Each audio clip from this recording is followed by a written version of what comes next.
Bismillahirrahmanirrahim. Assalamualaikum warahmatullahi wabarakatuh. Alhamdulillah, wassalatu wassalamu ala rasulillah wa ala alihi wa sahbihi wa mawala, amma ba'd. Rabbi yassir wa la tu'assir, Rabbi tamim bil khair. Bapak Ibu jamaah tarawih yang dimuliakan Allah Subhanahu wa taala, kita kembali dengan materi hak Al-Qur'anul Karim. Al-Qur'anul Karim memiliki hak setiap muslim, memiliki hak kepada setiap muslim untuk dikhatamkan 2 kali dalam 1 tahun. Jadi setiap muslim punya kewajiban terhadap Al-Quran untuk membaca dari awal sampai akhir 2 kali khatam dalam 1 tahun. Sekali di bulan Ramadan dan sekali di luar bulan Ramadan. Bapak Ibu mulakan Allah Subhanahu wa taala, kadangkala kita beranggapan kita yang tidak mau baca Al-Quran. Kadangkala mereka beranggapan mereka tidak mau membaca Al-Quran. Tapi hakikat sesungguhnya adalah bukan kita yang tidak mau membaca Al-Quranul Karim, tapi Al-Quran yang tidak mau dibaca oleh kita. Kenapa? Karena kita bergerak itu adalah kudrah dan iradah Allah. Allah katakan dalam Al-Quran, wallahu khalaqakum wa ma ta'malun. Allah menciptakan kalian dan Allah menciptakan apa yang kalian kerjakan. Jadi perbuatan yang kita lakukan itu adalah ciptaan Allah, keinginan Allah, iradah Allah kepada kita. Kalaulah kita ingin membaca Al-Quranul Karim, maka hakikatnya Quran ingin kita baca. Tapi apabila kita tidak ingin membaca Al-Quranul Karim, maka hakikat yang sesungguhnya Al-Quran tidak mau kita baca. Kita mau berzikir mengingat Allah Subhanahu wa taala, tapi Allah tidak mau mendengar namanya keluar dari mulut kita. Kita mau datang ke rumah Allah Subhanahu wa taala. Kan kita pernah dengarkan dari tetangga kita, dari kawan, karib kerabat, kata mereka apa? Sebetulnya saya mau juga sholat ke masjid, tapi sampai hari ini belum datang. Mereka mau, tapi Allah tidak mau menerimanya. Bapak Ibu mulakan Allah Subhanahu wa taala, ketika kita tidak mau membaca Al-Quranul Karim, perlu kita periksa kembali lidah yang kita pakai. Lidah kita apakah masih layak ataukah sudah layak untuk melantunkan ayat-ayat Allah Subhanahu wa taala? Kalau lidah kita sudah layak, Allah akan gerakkan lidah itu untuk berzikir, Allah akan gerakkan lidah itu untuk membaca Al-Quranul Karim. Tapi kalau belum, jangan Quran yang kita salahkan. Mesti kita periksa diri kita, kenapa saya tidak dipilih Allah untuk membaca Al-Quran? Di mana letaknya salah lidah saya? Apa dosa lidah saya sehingga lidah saya tidak dapat izin untuk membaca kalam Allah yang suci? Mungkinkah lidah saya masih suci atau sudah kotor? Maka ketika seseorang bertasbih, bertaubat, berusaha melatih lidahnya untuk tidak berdosa, memfitnah, menghibah, adu domba, membicarakan perkara yang tidak ada kaitannya dengan agama, perkara sia-sia, pasti lidah itu akan dipilih untuk melantunkan ayat-ayat Allah Subhanahu wa taala. Tapi apabila lidah sering kita gunakan untuk berbohong, memfitnah, menghibah dan hal-hal yang dosa lainnya, maka sekuat apapun kita ingin baca Al-Quran, lidah itu keluh untuk membaca. Baru 2 ayat sudah mengantuk, baru 1 lembar sudah capek. Bapak Ibu muliakan Allah Subhanahu wa taala, perlu kita pahami kembali, bukan Quran yang memerlukan kita, tapi kita yang perlu kepada Al-Quranul Karim. Di samping kita punya tanggung jawab mengkhatamkan Al-Quran 2 kali dalam setahun, kita juga perlu melazimkan beberapa ayat atau beberapa surah di dalam Al-Quranul Karim setiap malam dalam kehidupan kaum muslimin.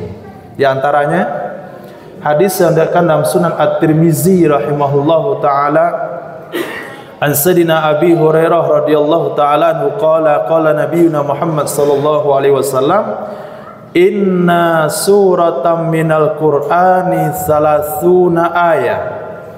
Sesungguhnya di dalam Al-Quran ada satu surah yang terdiri daripada 30 ayat. Syafa'at li rajulin hatta ghufira lahu. Al-Quran itu, satu surah itu akan memberikan pembelaan mati-matian kepada sang pembacanya sampai orang membacanya itu diampuni dosanya oleh Allah Subhanahu wa ta'ala.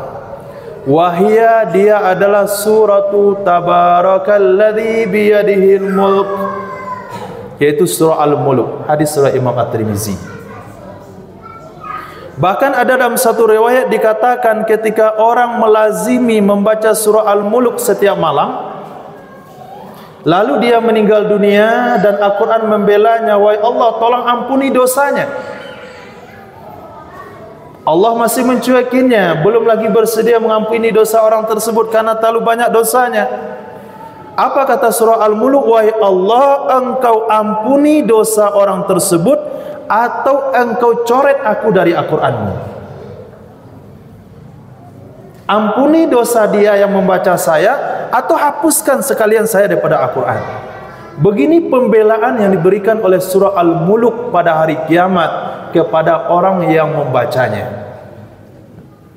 Dalam Sunan At-Tirmizi juga diriwayatkan sebuah hadis an Sayyidina Abdullah bin Abbas radhiyallahu taala anhuma, khaba'a ba'du ashabin Nabi sallallahu alaihi wasallam ala qabrin wala yasibu annahu qabrun.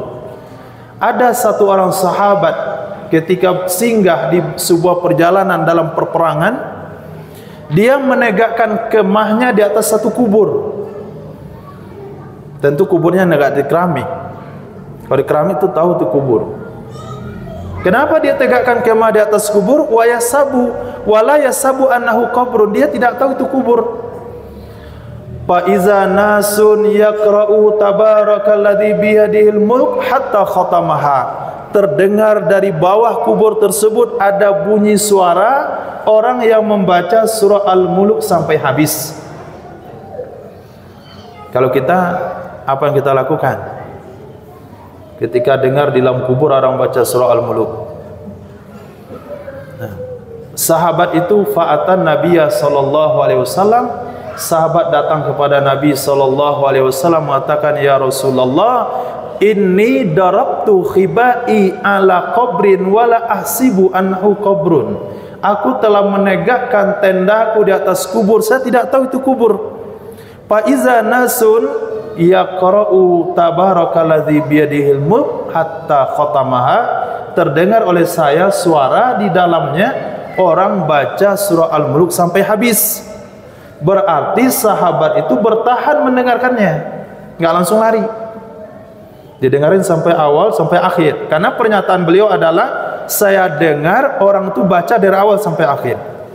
30 ayat, kira-kira 20 menit didengarin suara dari dalam kubur. Apa jawab Nabi sallallahu alaihi wasallam?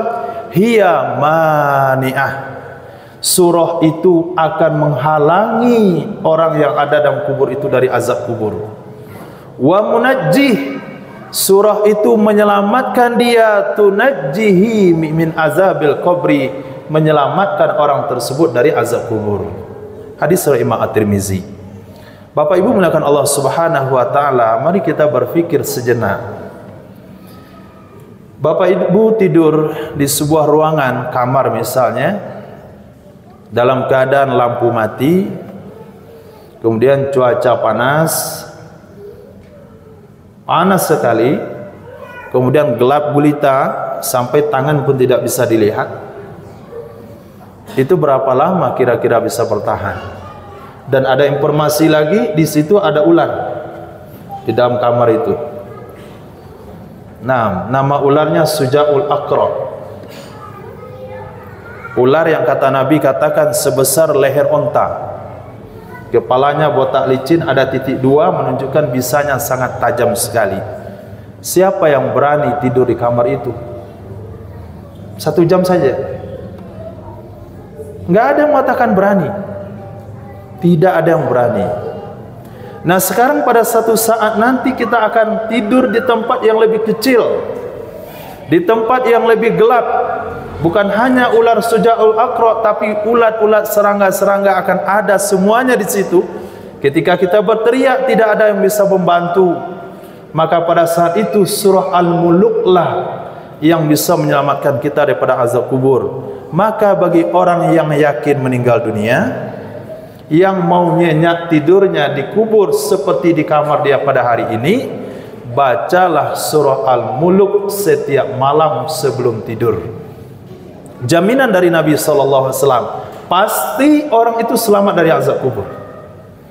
Surah Al-Muluk 30 ayat saja, 20 menit saja. Kita gunakan waktu kita, usaha kita, supaya kita bisa tidur di kubur, tidak mendapatkan azab, karena kubur itu masih lama. Nabi Adam sampai sekarang masih dalam kubur, belum pulang lagi ke dunia. Bapak Ibu muliakan Allah Subhanahu wa taala.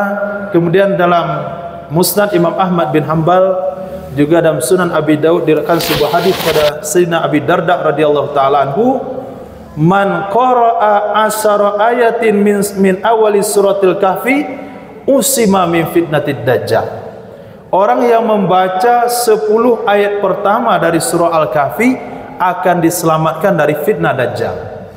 Hadis yang lain, man hafidha asyara ayatin min akhiril kahfi usima min fitnatid dajjal. Orang yang menghafal, yang menjaga dan membaca setiap malam 10 ayat terakhir dari surah Al-Kahfi, selamat daripada fitnah dajjal. Di sini ada 2 hadis, 10 awal dan 10 akhir. Maka ini juga perlu kita ajarkan kepada anak-anak kita. Kita ajak keluarga kita untuk membaca surah ini, 10 ayat pertama dan 10 ayat terakhir dari surah Al-Kahfi, supaya anak cucu kita selamat daripada fitnah dajjal. Kata Nabi SAW, ma min nabiyyun illa yundhiru qaumah bi fitnatid dajjal. Tidak ada seorang pun daripada nabi melainkan memperingatkan umatnya daripada fitnah dajjal. Dan saya adalah nabi terakhir. Saya yakin kepada kalian dajjal itu terjadi dan munculnya di zaman kalian. Dan sebelum datang dajjal yang sesungguhnya, maka dajjal kecil sudah muncul pada hari ini. Banyaknya orang-orang yang mengaku nabi-nabi palsu. Dan dajjal yang paling parah bagi generasi muda adalah handphone yang ada di tangan mereka. Itu bisa mengendalikan dirinya, bisa membuat membangkang sama orang tua, bisa melawan sama guru, bisa menghabiskan apa yang dia punya dengan handphone tadi.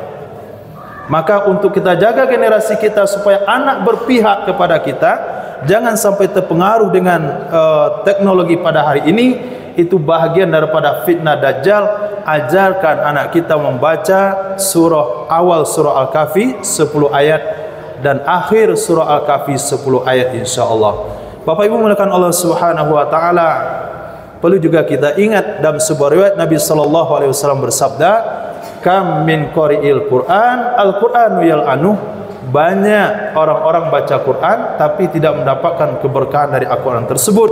Al-Quran mengutuknya. Oleh sebab itu kita perlu juga belajar dan memahami,